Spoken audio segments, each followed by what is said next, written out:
Hey yo, it is Brian here. Today, talking about the San Francisco 49ers. In this one, talking about the top players of 2021 so far. Still got some good football left, but assuming that everything stays the same, 49ers keep winning, then this probably won't change as much near the end of the season. I hope you guys are having a great Friday, nothing too crazy for me. Football Sunday's coming up in a few days against the Seattle Seahawks. Who's excited to play that game, right? We're going to get this started. Before I do, per usual, please like and subscribe. That's going to definitely help me out a lot. Click that bell notification to get notified of future videos. Share this content with fellow Niner faithfuls. Let's get this started. 49ers top 3 players for 2021 so far. Number 3 for me is going to be running back Elijah Mitchell. Yes, if he would have been able to play more games during the regular season, then yes, I'd put him a little bit higher on this list, but since he's missed a lot of games so far, about 3 or 4 or whatever, I can't put him any higher than 3. Big monster stud for this 2021 campaign. So far, he has almost 700 rushing yards. Very impressive, 693 in particular right now. He's make everything going. He's like the Raheem Mostert right now in terms of moving the ball, being the number 1 running back. Rightfully so, deservingly so. He's done a really good job for a rookie. We all thought that maybe Trey Sermon was going to be the top guy this year, but Mitchell, he's broken out, and when they drafted him in the 7th round, 6th round last year, late draft pick, he did a really good job, and I was excited to have him on board, but I never expected him to be the number 1 back that Kyle Shanahan would lean to for this regular season. I'm excited for him.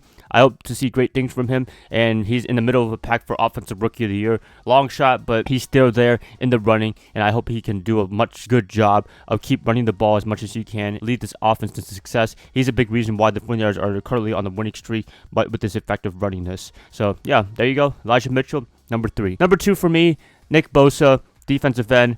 I mean, what else to say about him? 11 sacks already for the regular season. I don't know how that stacks towards other defensive linemen or anybody else, but that's really impressive right there considering he was coming from an ACL injury. He's playing even better than 2019. This is just really impressive for him to almost carry the defensive line.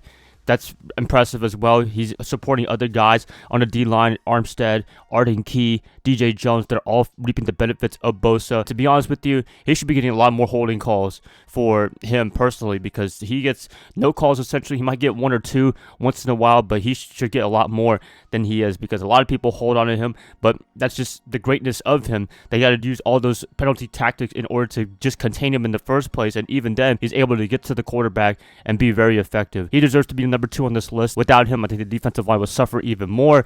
We have some holes on the defense already in terms of the secondary and the linebacker position because Fred Warner is not available. Losing Bosa, that would be a big loss, and last year we saw in 2020 without him, it suffered big time. Having him this year 100% as much as he can, that's been a big difference maker for the 49ers in terms of getting pressure to the quarterback. Got to give him number 2.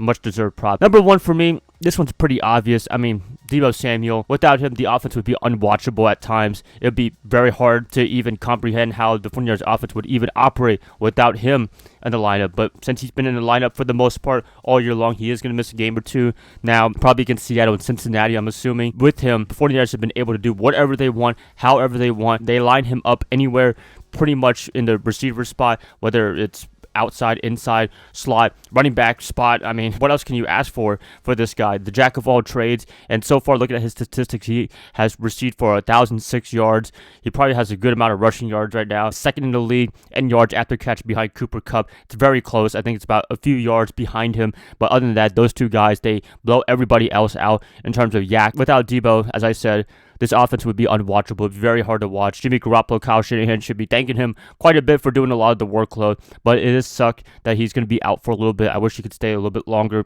in terms of being healthy, but that was just a freak accident what happened against Minnesota. Wishing him the best because it's going to be really tough without him along these roads, whatever amount of games he's gone. I'm assuming Brandon Ayuk's going to be the main guy. In terms of the receiving game, got to use George Kittle more often now that Deebo is out. Man, he just does everything. That's what I like about him. I've never seen a receiver before just be able to line up in the running back position, being able to line up anywhere, jet sweeps, all that cool stuff. Having good hands as well. I mean, to think that he does all this stuff and having really good hands, that makes a big difference right there.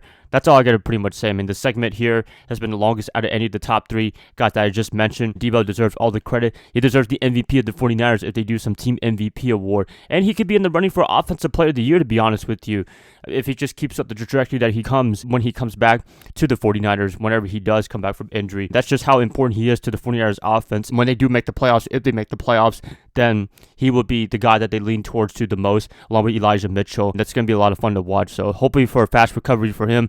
I think when he comes back, he'll be back to the same Deebo Samuel that we just saw for the whole season so far. That's it, guys. Please let me know what you guys think about the top players for 2021. I like what you guys say in the comments below. If you guys like this, please like and subscribe. That's going to help me out a lot. I hope to catch you guys up tomorrow on a Saturday when I hype it up for the game against Seattle. Bye, guys. Love y'all. I hope you guys have a great rest of your night. Go Niners all day.